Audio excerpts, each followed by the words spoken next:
یاد رکھیں ایک خاص نقطے کی طرف آج میں جو ہے وہ آپ کی توجہ مبذول کراؤں گا، اور وہ یہ کہ ایک ہے ضروریات دین، اس کو سمجھیں آپ، ضروریات دین، اور ایک ہے ضروریات اہل سنت، اور ایک ہے معمولات اہل سنت۔ ضروریات دین، اللہ کو ایک ماننا، حضور صلی اللہ علیہ وسلم کو آخری نبی ماننا، قرآن پاک کو کتاب ماننا، یہ کیا ہے؟ ضروریات دین ہے۔ اب جو ضروریات دین کا جو منکر ہے وہ کافر ہے، جو اس میں کسی بات کا انکار کرتے وہ کافر ہو گیا۔ اور پھر ایک ہے ضروریات اہل سنت، یعنی سنی ہونے کے لیے کس عقیدے کی ضرورت ہے۔ تو اب سنی بننے کے لیے کس عقیدے کی ضرورت ہے؟ وہ ضروریات اہل سنت ہے، کہ بندہ ضروریات اہل سنت کے مسائل میں سے یا عقیدے میں سے کسی عقیدے کا انکار کر دے تو وہ گمراہ ہے اور اہل سنت سے خارج ہے۔ اس مسئلے کو سمجھ لیں آپ، ضروریات اہل سنت میں سے۔ اب ان میں سارے مسئلے تو نہیں، جس مسئلے پر آج مجھے بات کرنی ہے، جس پر اعتراض ہوتا ہے، وہ یہ کہ ضروریات اہل سنت میں ایک مسئلہ یہ ہے کہ تمام صحابہ میں، کل صحابہ میں بشمول مولا علی رضی اللہ تعالیٰ عنہ، تمام صحابہ میں سب سے افضل حضرت سیدنا صدیق اکبر رضی اللہ تعالیٰ عنہ کو ماننا، تمام صحابہ میں، یہ ضروریات اہل سنت میں سے ہے۔ یہ ضروریات اہل سنت میں سے ہے، جس کا یہ عقیدہ نہیں ہے، یاد رکھیں، جس کا یہ منہج اور یہ عقیدہ نہیں ہے کہ تمام صحابہ میں حضرت صدیق اکبر سب سے افضل ہیں، وہ شخص اہل سنت سے خارج ہے، وہ شخص گمراہ ہے۔ یہ ضروریات اہل سنت میں سے ہے۔ اب اس پر میں حوالے دوں گا، صرف بات یہیں تک نہیں، یہ ضروریات اہل سنت میں سے، اور یہ قطعی ہے، یاد رکھیں قطعی ہے کہ افضلیت صدیق اکبر یہ قطعی ہے۔ وہ کس طرح؟ پہلے قرآن سے ایک حوالہ میں آپ کو دیتا ہوں۔ بہت سارے احباب کہتے ہیں کہ بھئی میں اس پر آؤں گا، اشکال جو ہے اس کا جواب دوں گا۔ پہلے قرآن پاک، اللہ فرماتا ہے اعوذ باللہ من الشیطان الرجیم، بسم اللہ الرحمن الرحیم، سیجنبها الاتقی الذی یؤتی مالہ یتزکی وما لأحد عنده من نعمۃ تجزی الا ابتغاء وجہ ربہ العالی ولسوف یرضی۔ یہ قرآن پاک کی آیت ہے، ترجمہ سن لیں۔ اور ان قریب سب سے بڑے پرہیزگار کو اس آگ سے دور رکھا جائے گا جو اپنا مال دیتا ہے تاکہ اسے پاکیزگی ملے، اور کسی کا اس پر کچھ احسان نہیں جس کا بدلہ دیا جانا ہو، صرف اپنے سب سے بلند شان والے رب کی رضا تلاش کرنے کے لیے، اور بے شک قریب ہے کہ وہ خوش ہو جائے گا۔ یہ اس آیت کا ترجمہ ہے۔ اللہ فرماتا ہے کہ سب سے بڑا متقی، سب سے بڑا پرہیزگار، ٹھیک ہے، اب سب سے بڑا پرہیزگار کون ہے؟ جو پرہیزگار ہوگا وہ سب سے عظیم ہوگا۔ ایک اصول سمجھ لیں آپ۔ تو اب یہ اتقا، ایک ہے متقی اور ایک ہے اتقا، جو سب سے زیادہ پرہیزگار، سب سے زیادہ متقی ہے۔ تو سن لیں، اس پر میں آپ کو پیش کرتا ہوں کچھ حوالے۔ اجمع المفسرون منا علی ان المراد منہ ابو بکر صدیق رضی اللہ تعالیٰ عنہ، کہ اتقا کون ہے، سب سے بڑا متقی پرہیزگار صحابہ میں کون ہے؟ یہ قرآن کی آیت ہے۔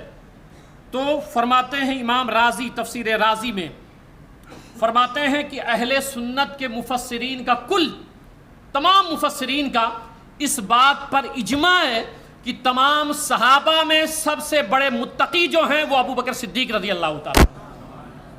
اتقا کون ہے؟ ابو بکر صدیق رضی اللہ تعالیٰ عنہ، سب سے بڑے متقی اور پرہیزگار۔ کچھ حوالے اور میں دے دوں گا۔ اچھا، اب اصول سن لیں کہ جب سب سے بڑے متقی اور پرہیزگار یہ ہیں، اس پر تمام مفسرین کا اجماع ہے۔ یہ جو چند آج حوالے آپ سنتے ہیں نا اور آپ کے ذہنوں کو خراب کیا جاتا ہے، میں ادھر آتا ہوں، ابھی دلائل دیتا ہوں اجماع کے دلائل کیا ہیں ہمارے۔ میں آپ کو ایک بات عرض کر دوں کہ اگر آپ اہل سنت میں سے ہیں تو اپنی قسمت پہ ناز کیا کریں، اپنی قسمت پہ ناز کیا کریں۔ آپ دیکھ لیں، پوری دنیا کا جائزہ لے لیں، کسی کے پاس قرآن ہے تو وہ حدیث کو نہیں مانتے، جن کو اہل قرآن کہا جاتا ہے وہ حدیث کو نہیں مانتے۔ تو ان کے یہاں یہ نہیں، حدیث نہیں ہے، حدیث کا کوئی مسئلہ نہیں ہے، حدیث ہے ہی نہیں، ٹھیک ہے، وہ حدیث کو نہیں کہتے، یہ سب ایسے بعد میں ہوا ہے اور یہ ہوا ہے۔ تو تو وہ حدیث کو نہیں مانتے، وہ ختم ہو گئے۔ دوسرا طبقہ ہے جو قرآن اور حدیث کو مانتا ہے مگر ان کے یہاں احترام صحابہ نہیں ہے، احترام اہل بیت نہیں ہے، وہ بھی چلے گئے۔ پھر ایک طبقہ ایسا ہے جو قرآن کو مانتا ہے، حدیث کو نہیں مانتا۔ ایک طبقہ یہ جو قرآن اور حدیث اور صحابہ کو مانتا ہے مگر اہل بیت طہار کی وہ محبت ان کے دلوں میں نہیں ہے۔ تیسرا طبقہ ہے قرآن اور حدیث، قرآن کو مانتا ہے اور اہل بیت کو مانتا ہے مگر صحابہ کو نہیں مانتا ہے۔ چوتھا طبقہ ایسا ہے قرآن حدیث صحابہ اہل بیت کو مانتا ہے مگر اولیاء کرام کو نہیں مانتا ہے۔ پوری روئے زمین پر اگر اللہ کی محبت، رسول اللہ صلی اللہ علیہ وسلم کی تعظیم، صحابہ کرام کا ادب، اہل بیت طہار کی محبت اور اولیاء کرام کی شان کسی ایک جماعت میں نظر آتی ہے، اسی جماعت کو اہل سنت والجماعت کہا جاتا ہے۔ ہمارے ہاں سب کی محبت ہے الحمدللہ، ہمیں ادب سکھایا گیا۔ یاد رکھیں مستقل دو محبتیں، یاد رکھیں، اس پر میں اگلے جمعہ کو گفتگو کر لوں گا۔ مستقل دو محبت، ایک اللہ تعالیٰ کی، سب سے بڑھ کر کس کی محبت ہونی چاہیے؟ اللہ تعالیٰ کی۔ ان الذین آمنوا اشد حبا للہ، سب سے بڑھ کے اللہ تعالیٰ کی محبت ہونی چاہیے۔ پھر مستقل کس کی محبت ہے؟ تاجدار کائنات صلی اللہ علیہ وسلم، یہ مستقل محبت ہے۔ بقیہ محبت کیا ہے؟ بقیہ چاہے وہ صحابہ کرام ہوں، اہل بیت طہار ہوں، اولیاء کرام ہوں، ہم ان سبوں سے جو محبت کرتے ہیں ان کی وجہ سے نہیں، تاجدار کائنات کی وجہ سے محبت کرتے ہیں۔ ہمارا مرکز محبت تاجدار کائنات صلی اللہ علیہ وسلم ہے، حضور صلی اللہ علیہ وسلم کی وجہ سے۔ غوث اعظم کو کیوں مانتے؟ حضور صلی اللہ علیہ وسلم کی وجہ سے۔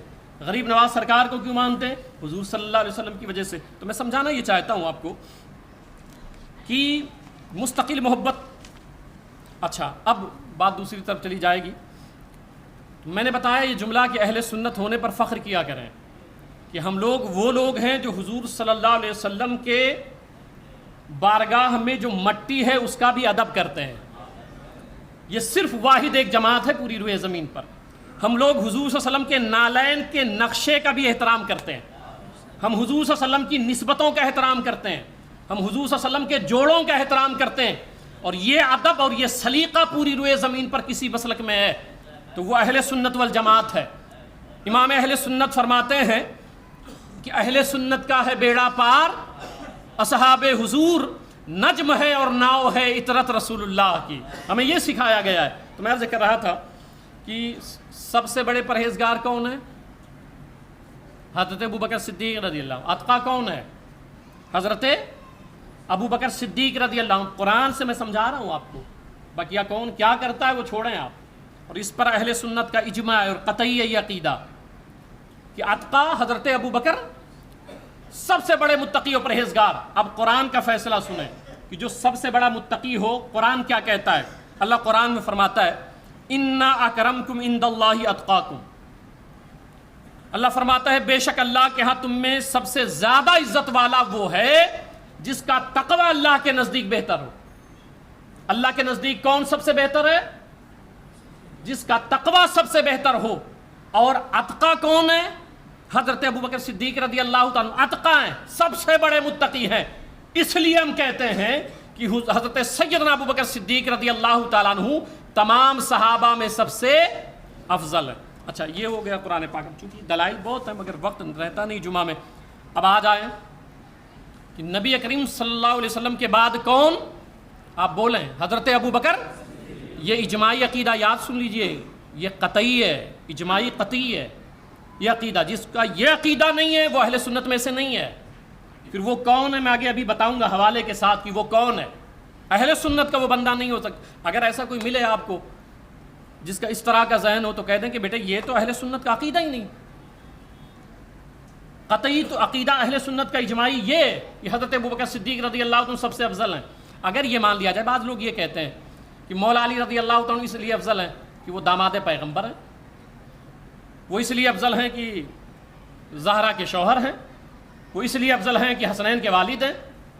اگر یہ مان لیا جائے، میں ایک اشکال کا جواب دے دوں آپ کے ذہن کے مطابق، تو آپ بتائیں اسماعیل علیہ السلام یا اسحاق علیہ السلام، اسحاق علیہ السلام کے والد صاحب ابراہیم علیہ السلام، ان کے بیٹے وہ بھی نبی، بھائی اسماعیل علیہ السلام وہ بھی نبی، حضور صلی اللہ علیہ وسلم کے والد نبی ہیں؟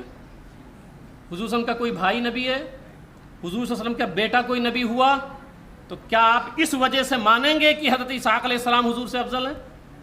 نہیں بھائی، ایسا تو ہے نہیں. سرکار سب سے افضل ہیں.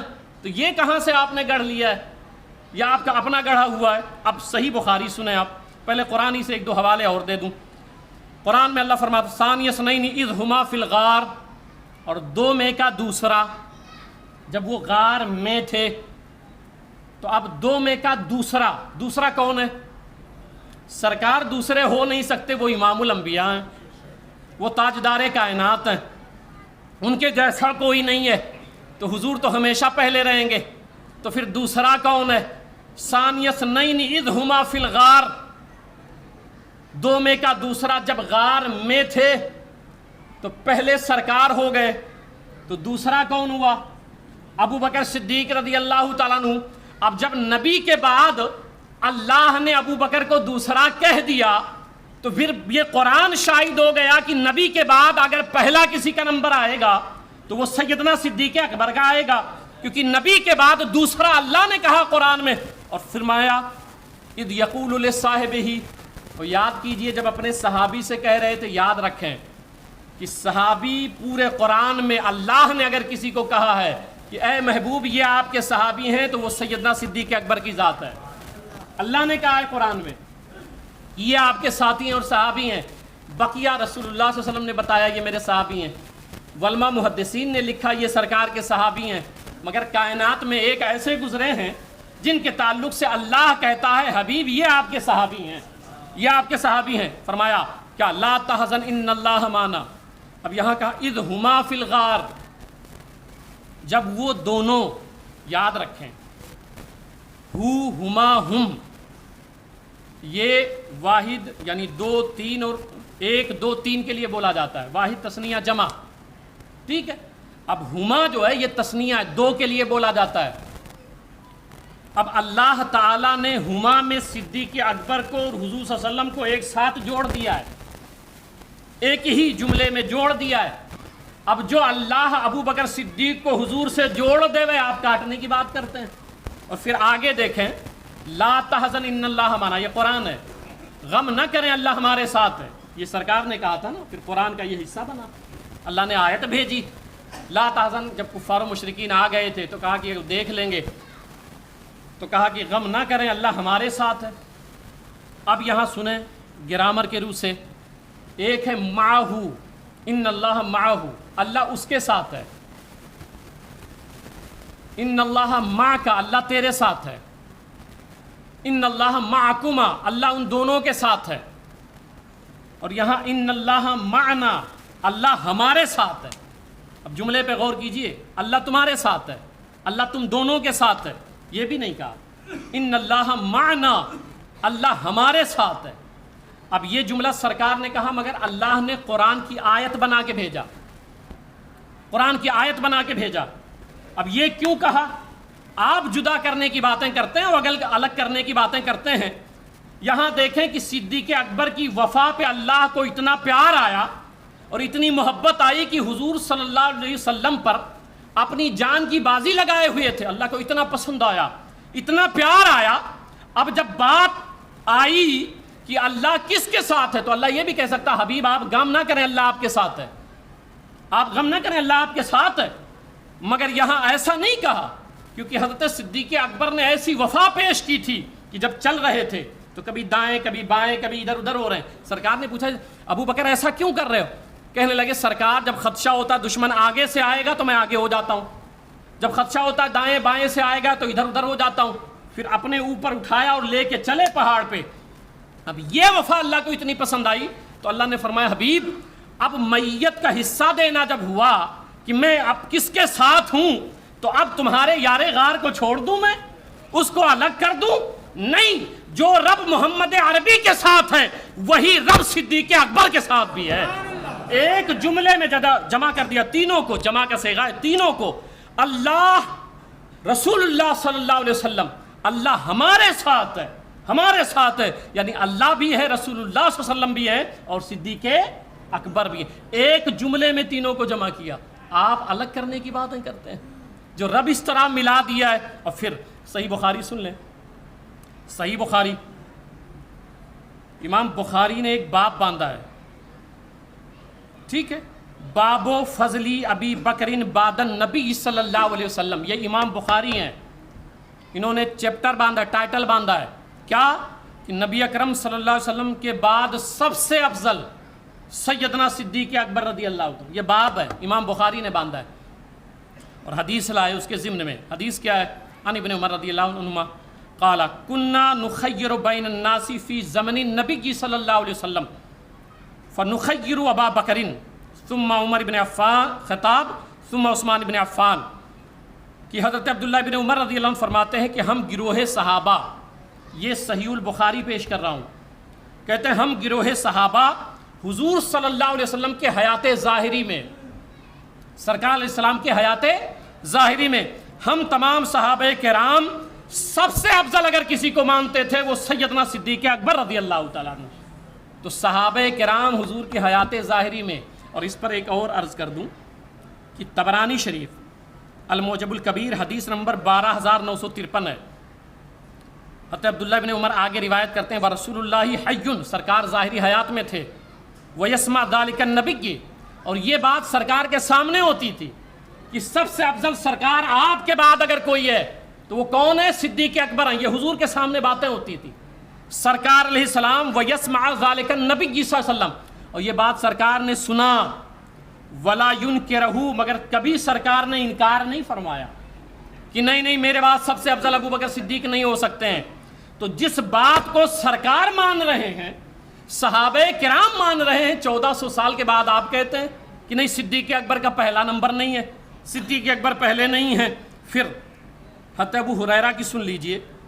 امام حضرت ابو ہریرہ کہتے ہیں کننا معاشر اصحاب رسول اللہ ونحن متوافرون نقول افضل هذه الامه بعد نبیھا ابو بکر ثم عمر.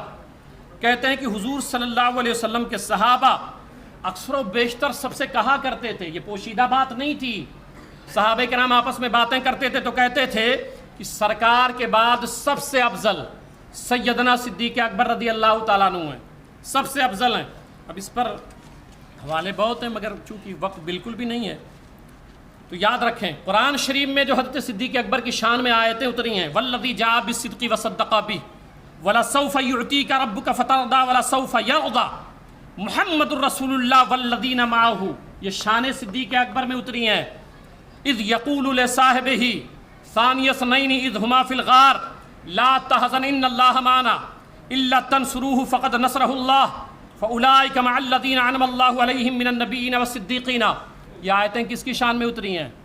سیدنا صدیق اکبر رضی اللہ تعالیٰ عنہ کی شان میں اتری ہیں. اب سنیں، میں چونکہ احادیث اب نہیں عربی پڑھوں گا، صرف ترجمہ کرتا چلا جاؤں گا تاکہ آپ کو سمجھ آئے صدیق اکبر کون ہے، صدیق اکبر رضی اللہ تعالیٰ عنہ کون ہے. وہ یہ حضور صلی اللہ علیہ وسلم نے فرمایا جس قوم میں ابو بکر موجود ہوں وہاں کسی دوسرے کا امامت کرانا کسی صورت درست نہیں ہے. یعنی صدیق اکبر ہوں تو کوئی دوسرا امام نہیں ہو سکتا ہے، یہ شان صدیق ہے. پھر فرماتے ہیں، میں حدیث پڑھتا جا رہا ہوں، اللہ تعالیٰ اور مسلمانوں کو ابو بکر کے سوا کسی کی امامت قبول نہیں ہے، یہ سرکار کہہ رہے ہیں. پھر ایک موقع پر جب ایک صحابی نے بات کی تو سرکار نے فرمایا ابو بکر کو میں مقدم نہیں رکھتا. سرکار نے فرمایا میں آگے نہیں بڑھاتا ہوں بلکہ خود اللہ تعالیٰ ابو بکر صدیق کو آگے کرتا ہے، اللہ تعالیٰ کرتا ہے. یہ حدیث ہیں. ایک صحابی نے پوچھا یا رسول اللہ آپ کو سب سے زیادہ محبوب کون ہے؟ تو کہا عائشہ رضی اللہ عنہ. کہا مردوں میں؟ کہا اس کے والد گرامی ابو بکر صدیق رضی اللہ تعالیٰ عنہ. سرکار نے فرمایا میری امت میں ابو بکر سب سے پہلے جنت میں داخل ہوں گے. پھر سرکار فرماتے ہیں مجھ پر کسی کا بھی احسان تھا تو وہ میں چکا دیا سوائے ابو بکر کے. الفاظ دیکھیں، میں نے سب کا احسان چکا دیا سوائے ابو بکر کے جن کا احسان اللہ تعالیٰ قیامت کے دن چکائے گا. یہ شان صدیق اکبر ہے. ابو بکر عمر اہل جنت کے بڑی عمر والوں کے سردار ہیں. سرکار فرماتے ہیں اقتدوا بعدی ابو بکر و عمر. فرماتے ہیں میرے بعد کس کی اقتدا کرو گے؟ فرمایا ابو بکر کی اور عمر کی اقتدا کرنا. یہ سرکار کی حدیث ہے. فرماتے ہیں جتنا ابو بکر کے مال نے مجھے نفع دیا کسی کے مال نے نہیں دیا، کہ میرے سمیت کسی بھی نبی کا کوئی صحابی ابو بکر کے ہم پلہ نہیں ہو سکتا ہے۔ سرکار کہتے ہیں کہ کسی بھی نبی کا، صرف میرے صحابہ کی بات نہیں ہے، حضرت آدم سے عیسیٰ روح اللہ تک کسی بھی نبی کا ساتھی اور صحابی ابو بکر کا مقابلہ کر ہی نہیں سکتا ہے۔ یہ حضور صلی اللہ علیہ وسلم کے فرامین ہیں۔ پھر چونکہ وقت بہت کم ہے اس لیے میں خاص نقطے سمجھا دوں آپ کو۔ احادیث طیبات بہت ہیں، اب سنیں۔ یہ ہو گیا احادیث طیبات، تقریباً 625 احادیث مجھ جیسے کم طالب علم نے لکھ کے رکھا ہے۔ 625، اب سنانے لگ جاؤں تو آپ دیکھیں کتنا ٹائم ہو جائے گا صرف اسی بات پر، ٹھیک ہے؟ تو یہ میں نے قرآن سمجھا دیا آپ کو، صحابہ کے اقوال سمجھا دیے۔ اب سنیں مولا علی کی بات سنیں۔ مولا علی کیا فرماتے ہیں کہ اگر کسی نے مجھے ابو بکر عمر پر فضیلت دی تو میں اسے بہتان باندھنے کی سزا دوں گا۔ اگر کوئی ایسا بولتا ہے کہ علی حضرت ابو بکر سے افضل ہیں تو فرماتے ہیں میں اسے کوڑے کی سزا سناؤں گا۔ حضرت علی رضی اللہ عنہ کا فرمان ہے۔ پھر اب سنیں اجماع کا، میں نے بات کیا نا، اجماع ہے، سن لیں۔ شاہ عبد العزیز محدث دہلوی رحمۃ اللہ تعالی فرماتے ہیں یہ مسئلہ قطعی ہے، اس کا انکار کرنے والا گمراہ ہے۔ امام مالک سے سوال ہوا کہ نبی کریم صلی اللہ علیہ وسلم کے بعد سب سے افضل کون ہے؟ تو آپ نے جواب دیا ابو بکر صدیق رضی اللہ، امام مالک رحمۃ اللہ تعالیٰ علیہ۔ پھر محدث ابن حجر عسقلانی وہ فرماتے ہیں، جو صحیح بخاری کے شارح ہیں، فتح الباری شرح بخاری جنہوں نے لکھی ہے، وہ کہتے ہیں کہ یہ والا عقیدہ جو ہے کہ سب سے افضل سیدنا صدیق اکبر ہیں، یہ قطعی ہے۔ اس کے علاوہ اور میں کچھ حوالے دے دوں آپ کو کہ سیدنا مولا علی رضی اللہ تعالیٰ عنہ حضرت ابو جحیفہ رضی اللہ تعالیٰ عنہ گھر میں داخل ہوئے اور کہتے ہیں میں نے عرض کیا کہ اے رسول اللہ صلی اللہ علیہ وسلم کے بعد لوگوں میں سب سے افضل شخص، کس کو کہا؟ مولا علی کو۔ گھر میں گیا اور میں نے کہا، حضرت جحیفہ رضی اللہ عنہ کہتے ہیں کہ اے رسول اللہ کے بعد سب سے افضل شخص، یہ جو آج آپ کہہ رہے ہو نا، اس دور میں صحابی نے براہ راست مولا علی سے پوچھا ہے کہ آپ سب سے افضل ہیں نبی کریم صلی اللہ علیہ وسلم کے بعد، تو کیا کہتے ہیں؟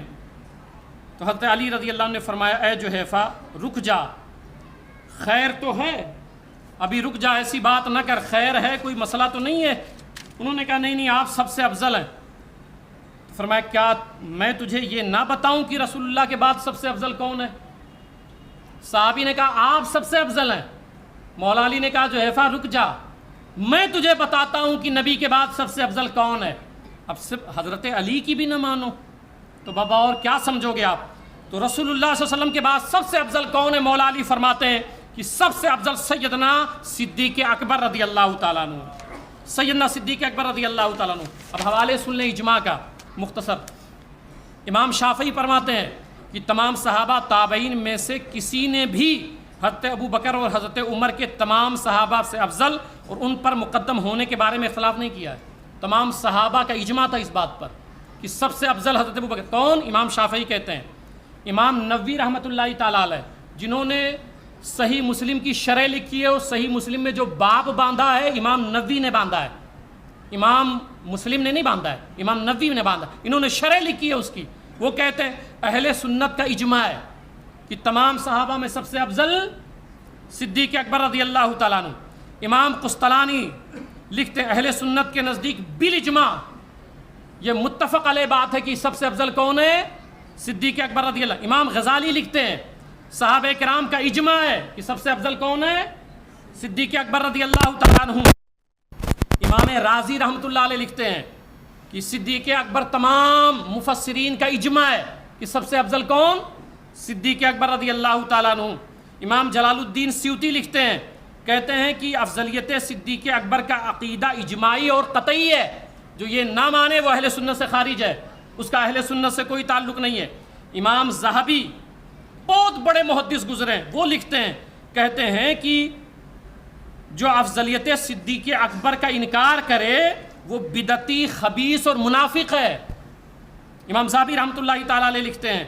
ابن حجر مکی لکھتے ہیں کہ افضلیت شیخین پر ائمہ اربعہ کا اجماع ہے، امام شافعی، امام اعظم ابو حنیفہ، امام مالک، امام احمد بن حنبل، ان چاروں امام کا اس بات پر اجماع ہے کہ تمام صحابہ میں سب سے افضل کون؟ صدیق اکبر رضی اللہ تعالیٰ عنہ۔ شیخ عبدالحلیم محدث دہلوی رحمۃ اللہ تعالیٰ علیہ وہ کہتے ہیں کہ افضلیت صدیق و فاروق کے باب میں اجماع ہے کہ یہ سب سے افضل ہیں۔ پھر کچھ حوالے اور دے دوں، کچھ صوفی صاحب بھی بیٹھے ہوں گے تو وہ بھی لے لیں۔ امام احمد بن حنبل کا میں نے بتا دیا، شیخ محی الدین ابن اکبر نام سنے نا، ابن اکبر، وہ عثمان غازی والے تو جانتے ہوں گے سب۔ شیخ محی الدین ابن اکبر یہ بہت بڑے عالم تھے اور بہت بڑے صوفی تھے اور بہت بڑے، یہ ان کو امام الصوفیہ کہا جاتا ہے۔ تو کیا کہتے ہیں شیخ محی الدین ابن عربی، جو صوفیہ کرام جو اس طرح کا ذہن بنائے وہ سن لیں۔ وہ کہتے ہیں خلفائے اربعہ کی ترتیب خلافت ہی ترتیب افضلیت ہے، یعنی سب سے پہلے جو خلیفہ ہے وہ سب سے افضل ہے، پھر اس کے بعد دوسرا ہے، اس کے بعد تیسرا ہے۔ علامہ تفتازانی کہتے ہیں کہ نبی کے بعد سب سے افضل ابو بکر صدیق۔ امام حمام حنفی کہتے ہیں کہ سب سے افضل سیدنا ابو بکر صدیق۔ امام عبدالوہاب شیرانی لکھتے ہیں کہ نبی کے بعد سب سے افضل ابو بکر صدیق۔ ابن عابدین شامی لکھتے ہیں کہ نبی کے بعد سب سے افضل صدیق اکبر۔ مجدد الفثانی لکھتے ہیں کہ نبی کے بعد سب سے افضل ابو بکر صدیق۔ علامہ عبدالعزیز ہاروی لکھتے ہیں کہ نبی کے بعد سب سے افضل صدیق اکبر رضی اللہ تعالیٰ عنہ۔ یہاں تک کہ حضور غوث العظم رضی اللہ تعالیٰ عنہ وہ لکھتے ہیں کہ سب سے افضل سیدنا صدیق اکبر رضی اللہ تعالیٰ عنہ۔ میں اس پر آپ کو حوالے دینے لگ جاؤں تو کم سے کم 8-10 جمعہ چاہیے اس بات پر حوالہ کے لیے کہ سب سے افضل سیدنا صدیق اکبر ہیں۔ تو یاد رکھیں کہ سب سے افضل کون ہے؟ یہ اہل سنت کا اجماعی عقیدہ ہے، ضروریات اہل سنت میں سے ہے۔ جو اس عقیدے کے خلاف جاتا ہے کہ نہیں میں ان کو افضل نہیں مانتا، وہ اہل سنت سے خارج ہے، وہ گمراہ شخص ہے۔ بھئی جب وہ بندہ گمراہ ہے تو ہمارا اس سے کیا تعلق ہے؟ اس لیے یاد رکھ لیں، اس کو ذہن میں بسا لیں کہ سیدنا صدیق اکبر رضی اللہ تعالیٰ عنہ تمام صحابہ میں سب سے افضل ہیں۔ اللہ تعالیٰ ہم سبوں کو اسی عقیدے پر قائم رکھے، اسی عقیدے پہ موت عطا فرمائے اور اسی عقیدے پہ اللہ تعالیٰ ہمارا حشر فرمائے۔